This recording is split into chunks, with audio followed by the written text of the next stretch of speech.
Hello everyone, welcome back to my another blog. আমি যাচ্ছিলাম ছোটো কাকার ভাইয়ের সাথে। আমাদের এখানে শীতলতলার মেলা হয়, দেখবে আগের ইয়ারেই আমি তোমাদের সাথে শেয়ার করেছি। এখানকার বড় মা মানে শীতলতলার মেলা আমাদের এখানে চাতরা বলে একটা জায়গা আছে, ওখানেই হয়। তো ওখানে বিশাল বড় মেলা হয়, বলতে পারো আমাদের এই শ্রীরামপুর শহরে এটা আর একটা উৎসব অন্যতম। তো দুর্গাপুজোর মতোই সবাই 4 দিন ওই সপ্তমী অষ্টমী মানে ষষ্ঠী সপ্তমী অষ্টমী নবমী দশমী এইভাবেই পালন হয়। তো আমাদের বাড়িতে ওই শীতলা মাকে অনুসরণ করেই পুজো করা হয়, মানে শীতলা মা আমাদের বাড়িতেও রয়েছে, ওই মেনেই পুজো করা হয়।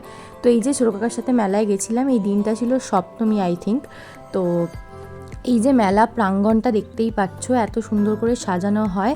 আর অ্যাট লাস্ট দেখবে হচ্ছে এই যে মা, আমাদের বড় মায়ের তলা, মানে এই যে আমাদের শীতলা মা। তোমরা আগের বারেও আমার ভিডিও দেখেছো এবং অনেক অনেক ভালোবাসা দিয়েছো। 550টার ওপর ভিউজ গেছে, এটা দেখে আমি খুব খুশি হয়েছিলাম। তো এবারেও আমি দিচ্ছি, তোমাদের আশা করি ভালো লাগবে।